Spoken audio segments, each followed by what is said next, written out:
Welcome to Folktales. In the heart of Okafor village, where the ancient baobab tree held 1,000 secrets, one family's buried truth would rise like floodwaters, destroying everything in its path. But some secrets are buried. For good reason. Chief Emeka Okafor's compound stood like a fortress of prosperity in the center of the village, its red clay walls adorned with intricate Igbo carvings that told stories of 7 generations of honor. The morning sun cast long shadows across the courtyard where 3 brothers sat sharing palm wine and laughter. Cheek, the eldest and heir to the chieftaincy; Obinna, the middle son known for his wisdom; and Kelechi, the youngest, whose smile never quite reached his eyes.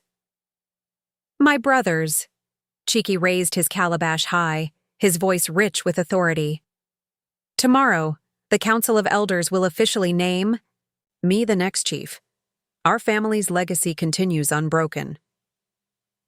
Obinna nodded respectfully, but something flickered in Kelechi's expression, a shadow that had been growing darker with each passing year. Their father's compound buzzed with preparations for the coronation ceremony. Wives cooking mountains of jollof rice and pepper soup, children practicing traditional dances, the air thick with anticipation and palm wine. But in the quiet corner, where Kelechi sat alone after his brothers had left, jealousy coiled in his heart like a python preparing to strike. Unbroken legacy," he muttered, his fingers tracing patterns in the red dust. If only they knew the truth that old grandmother Adana had whispered to him before her death.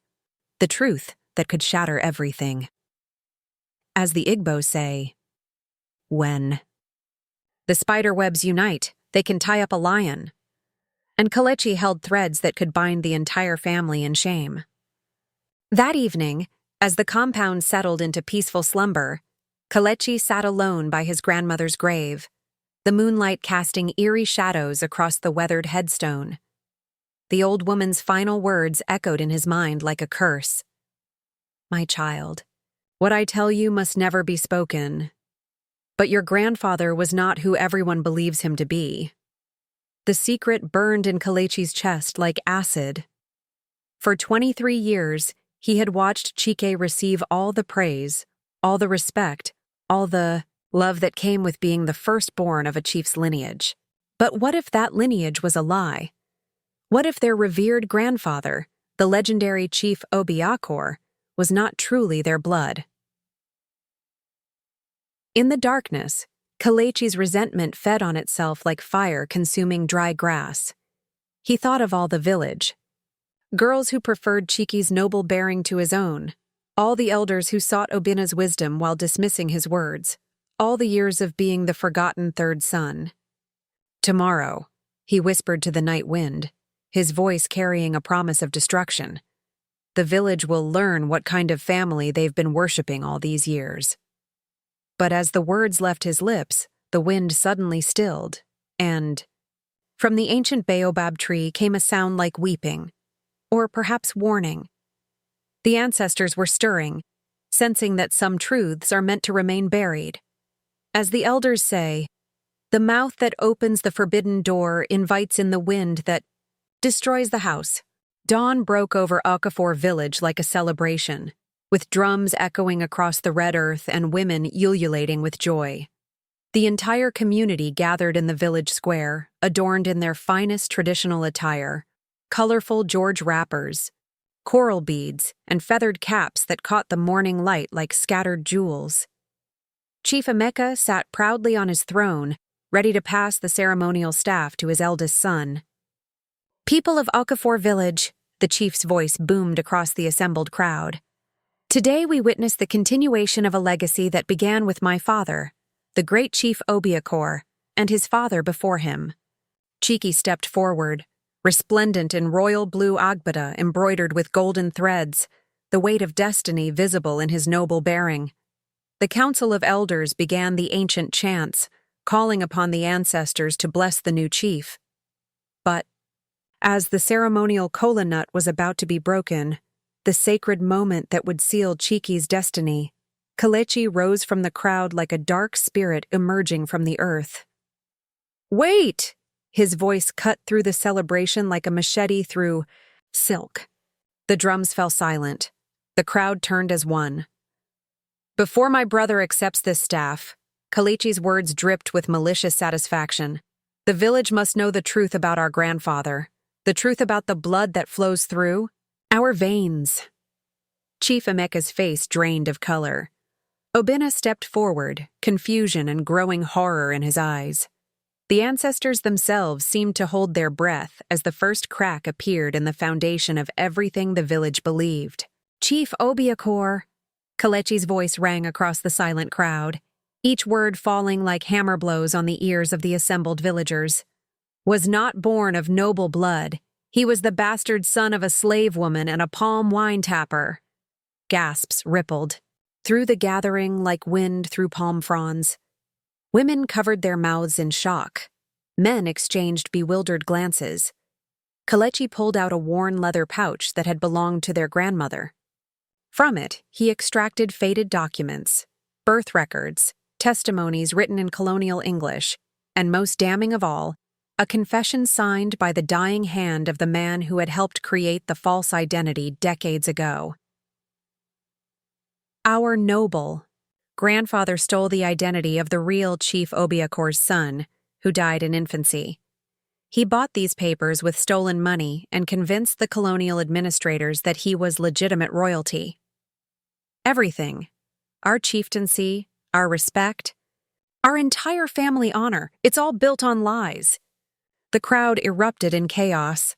Some elders demanded to examine the documents. Others called Kelechi a liar and blasphemer.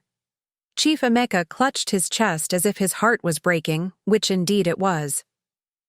Obinna stared at his youngest brother with a mixture of horror and dawning understanding. "Kelechi," he whispered, his voice barely audible above the commotion. "Even if this is true, why now? Why destroy our family publicly?" But Kelechi's smile was cold as Harmattan wind. "Because, my wise brother, I'm tired of being the third son of a lie. If we cannot be noble, then we shall all be nothing together." In the hours following Kelechi's devastating revelation, the Okafor compound became a battleground of raised voices and broken hearts. Chief Emeka sat slumped in his chair like a man who had aged 20 years in 20 minutes, the ceremonial staff lying forgotten at his feet. The documents Kelechi had presented were being examined by the village's most learned elders, and with each confirmation of their authenticity, another piece of the family's foundation crumbled. "You have destroyed us all." Cheek's voice thundered through the compound as he confronted his youngest brother. Gone was his usual calm dignity. In its place stood raw fury and devastation. "Everything Father built, everything our family represented, you've burned it all for your petty jealousy." Kelechi stood defiant, his chin raised with bitter pride.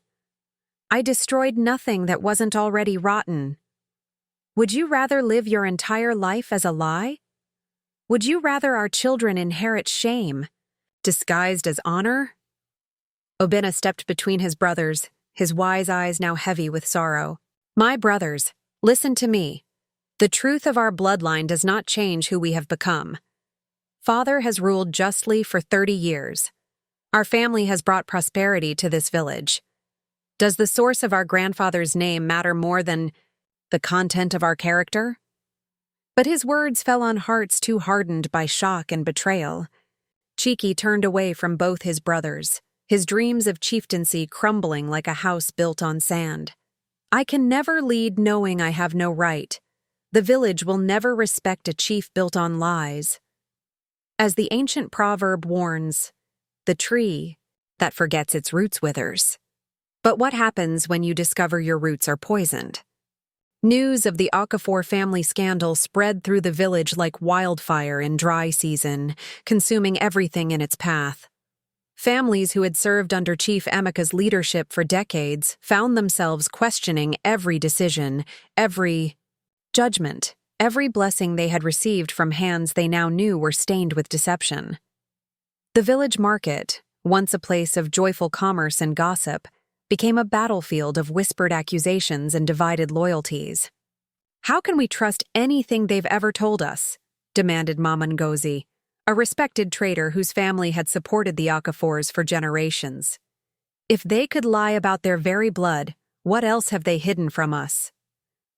Others, particularly the older women who remembered Chief Emeka's kindness during famines and his wisdom in settling disputes, defended the family.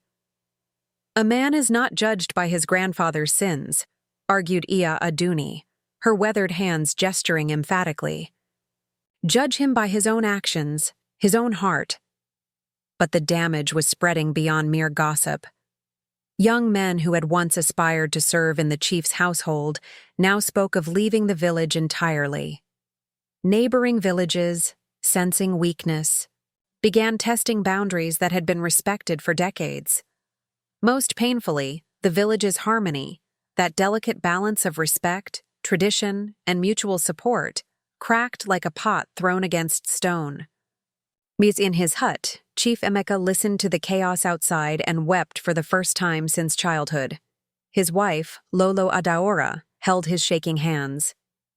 "My husband," she whispered. "Perhaps it is time to call upon powers older than colonial papers and birth certificates. Perhaps it is time to let the ancestors speak." That night, as the village lay restless under a moonless sky, something ancient stirred in the shadows. The great baobab tree at the village center, silent witness to generations of joy and sorrow, began to glow with an eerie phosphorescence. Those brave enough to peek through their windows reported seeing figures moving among its massive roots, translucent forms of the long-dead ancestors, gathering for a judgment that transcended mortal understanding. Chief Emeka, unable to sleep, for the weight of shame and confusion, found himself drawn to the tree as if summoned by invisible hands. At the base of the ancient trunk, he discovered he was not alone. The ghostly figure of an elderly man materialized from the swirling mist, a man whose face bore an unmistakable resemblance to the Okafor lineage, yet whose eyes held depths of sorrow that spoke of unfinished business. "My son," the spirit spoke, his voice like wind through autumn leaves. "I am Chief Obiakor, the real Chief Obiakor, whose name your grandfather took." Chief Emeka fell to his knees, overwhelmed by the magnitude of meeting the man whose identity had been stolen. "Grandfather," he whispered, using the title he had no right to claim. "I am so sorry. We never knew.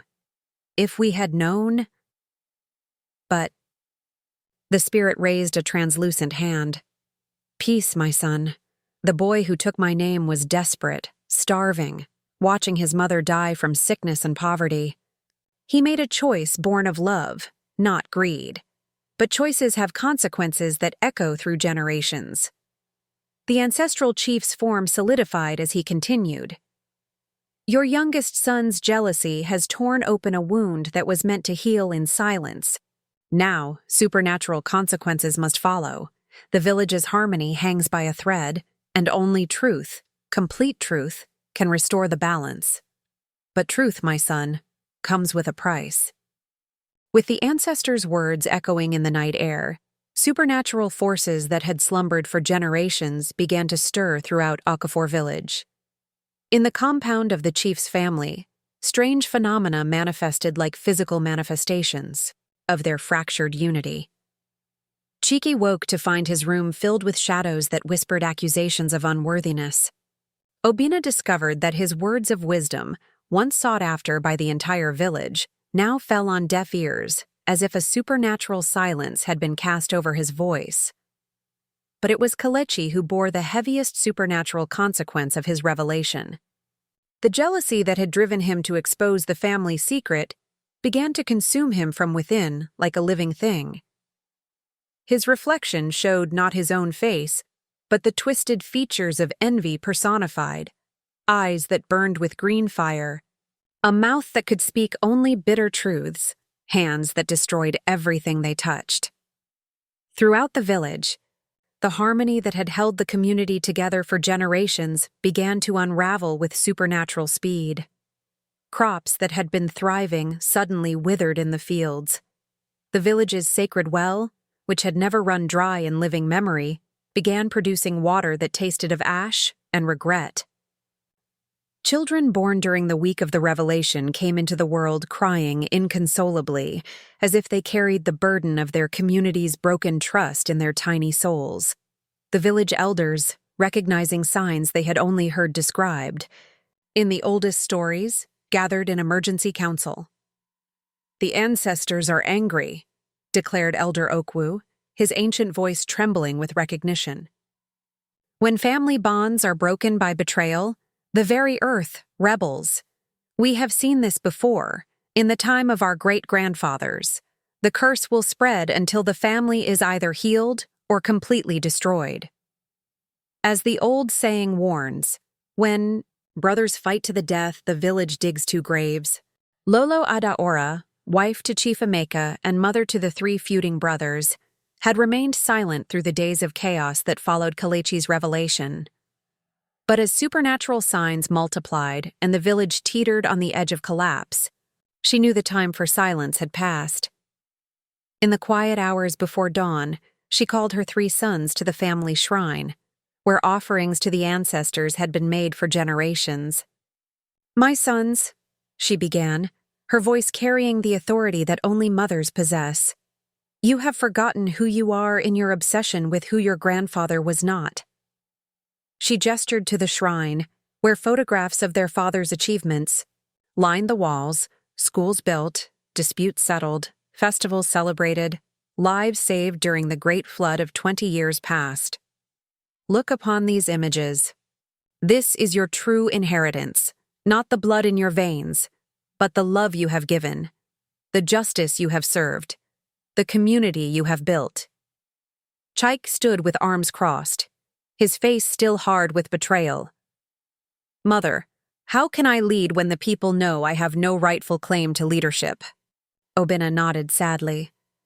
"And how can I offer wisdom when my own family is destroyed by lies?" But Kelechi remained silent, his eyes now haunted by the supernatural consequences of his jealousy.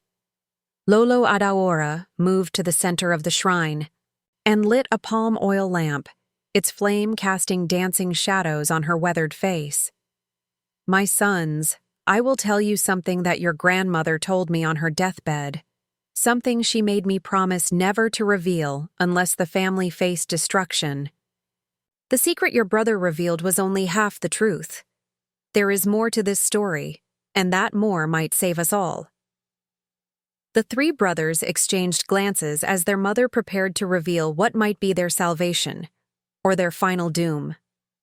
"Your grandfather," Lolo Adaora continued, her voice steady despite the magnitude of what she was about to reveal, "may have taken the name and identity of Chief Obiakor's son, but there was a reason the real chief's spirit guided him to that choice." She reached into the family shrine and withdrew an object that none of the brothers had ever seen before, an ancient bronze pendant bearing the royal insignia of a kingdom that had fallen centuries before the colonial era. "This belonged to your great-great-grandmother, who was indeed of royal blood, not Igbo royal blood, but the bloodline of the ancient kingdom of Nri, older and more sacred than any colonial recognition." And the brothers stared in amazement as their mother continued. "When the kingdom of Nri fell, the royal families scattered. Your great-great-grandmother was sold into slavery, but she carried this pendant and the secret of her lineage. Your grandfather may have stolen a colonial name, but he was unknowingly reclaiming a heritage that was truly his." Chaik's expression began to change as understanding dawned. "Mother, are you saying that we do have royal blood, just not the blood we thought?" Lolo Adaora nodded solemnly. "More than royal, my son. The kingdom of Nri was sacred, chosen by the gods themselves to bring justice and balance to the land. That is why your father has ruled with such wisdom, why the village prospered under his leadership, why the ancestors themselves are now stirring to restore order." She turned to Kelechi, her eyes filled with both sorrow and understanding. "My youngest son, your jealousy was not just petty rivalry. It was the frustration of sacred blood that knew it belonged to something greater, but had been told it was nothing. The curse that now consumes you is the same power that could heal our family if you choose to use it for unity instead of destruction. The supernatural forces that had been tearing the village apart suddenly stilled, as if even the spirits were, holding their breath to see what choice Kelechi would make. In the sacred silence that followed their mother's revelation, Kelechi felt the weight of destiny settle upon his shoulders like a mantle made of starlight and shadow. The jealousy that had consumed him for so long warred with a growing understanding of what he had almost destroyed. Not just a false legacy, but a true calling that had been hiding in plain sight for generations. "Mother," his voice came out as a whisper, hoarse from days of supernatural torment. "If what you say is true, then I have not exposed a lie, but nearly destroyed a truth more precious than any colonial recognition." The bronze pendant in Lolo Adaora's hands began to glow with the same ethereal light that had emanated from the baobab tree. And suddenly, the brothers could see their ancestry not as mortal men might trace it through papers and documents, but as the spirits see it, lines of light connecting them to generations of sacred kingship, wisdom, and divine purpose. Obinna stepped forward, his wise eyes now bright with wonder. "The signs we've been seeing, the withering crops, the bitter water, the crying children, they weren't punishments. They were the land itself calling us back to our true purpose." Cheek nodded slowly, his anger transforming into awe. "And the supernatural consequences Kelechi has been experiencing, they're not curses, but the awakening of ancient powers that our bloodline was meant to carry." Kelechi looked at his hands, which had been marked with strange symbols since the day of his revelation. Now he understood. They were not marks of shame, but sacred tattoos that appeared when the royal blood of Nri awakened. "Brothers," he said, tears streaming down his face, "can you forgive me? Can the village forgive me? Can I forgive myself for nearly destroying our true heritage out of ignorance and envy?" The moment of truth had arrived, and with it, the choice between continued destruction or supernatural healing that could restore not just their family, but transform their entire community. Chief Emeka, summoned by his wife's urgent message, arrived at the family shrine to find his 3 sons kneeling together before the altar of their ancestors. The sight that greeted him defied all natural law. The bronze pendant floated in the air between them, spinning slowly and emanating light that revealed ancient Nri symbols carved into the very walls of the shrine, symbols that had been invisible until this moment of awakening. "My sons," the chief breathed, his voice filled with wonder. "What power moves among us?" Lolo Adaora gestured for her husband to join the circle. "The power that chose our bloodline centuries ago, my husband. The power that guided your father to take the name that would protect and preserve our sacred calling until the time came for it to be revealed." As the family knelt together, the supernatural phenomena that had plagued the village began to reverse. The withered crops in the fields sprouted new growth in moments that should have taken weeks. The bitter water in the sacred well cleared and began flowing with unusual sweetness. Throughout the compound and beyond, the crying children suddenly fell silent, then began laughing with joy that seemed to bubble up from the very earth beneath their feet. But the true miracle was the transformation in the hearts of the 3 brothers. As they joined hands around the floating pendant, years of rivalry, jealousy, and misunderstanding melted away like morning mist before the sun. They could see each other now as the ancestors saw them, not competitors for limited honor, but complementary aspects of a divine calling that required all 3 of their unique gifts. "We must call the village," Chief Emeka declared, his voice carrying new authority that came not from colonial papers, but from the recognition of his true heritage. "The people must know that what appeared to be our family's destruction was actually the birth of something far greater than they could have imagined." As sunset painted the sky the color of palm oil flames, The entire village gathered once again beneath the ancient baobab tree. But this time, instead of chaos and division, there was an electric sense of anticipation, as if the very air hummed with supernatural possibility. The tree itself seemed more alive than ever, its massive trunk glowing softly with phosphorescent symbols that spelled out blessings in the ancient language of Nuri. Chief Emeka stood before his people, no longer weighed down by shame, but radiant, with the confidence of a man who had discovered his true calling. Beside him stood his 3 sons, united now in purpose and understanding. "My people," the chief's voice carried across the gathering with power that made even the skeptics lean forward to listen. "What you witnessed days ago was not the destruction of our family's honor, but the painful birth of a truth greater than any of us imagined." As he spoke, the bronze pendant rose from his palm and hovered above the crowd, its light revealing that many of the villagers bore faint traces of the same ancient symbols that had appeared on Kelechi's hands. "We are not just a village," Chief Emeka continued, his words carrying the weight of divine revelation. "We are the descendants of the sacred kingdom of Nuri, scattered by history but never truly lost. The blood of divine kingship flows not just in my family, but in many of yours as well." One by one, villagers began to step forward, their own hands beginning to show faint traces of the sacred symbols as their heritage awakened. The divisions that had torn the community apart evaporated like morning dew, replaced by a sense of shared destiny and divine purpose. Kelechi stepped forward to address the people who had witnessed his destructive revelation. "My people, my jealousy nearly destroyed what I was actually meant to protect and reveal. But the ancestors in their wisdom used even my weakness to bring forth a truth that will transform not just our village, but all the communities we touch." As the crowd erupted in celebration, drums beating with rhythms that seemed to echo from the very foundations of the earth, the supernatural transformation was complete.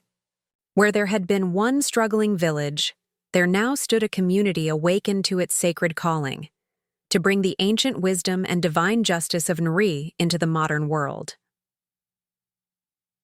Epilogue. Today, visitors to what was once known as Okafor village find a thriving community that serves as a center of traditional wisdom and modern progress. The 3 brothers rule together, Chaiki as the leader of external affairs, Obina as the keeper of wisdom and traditions, and Kelechi as the guardian of truth and justice. And sometimes, especially on nights when the moon is dark, the baobab tree still glows with ancestral light, reminding all who see it that the most destructive secrets, when brought into the light of truth, can become the foundation of the most beautiful transformations. If you enjoyed this story, then like, subscribe, and share this story with your loved ones. Also, tell us in the comments where you are watching from.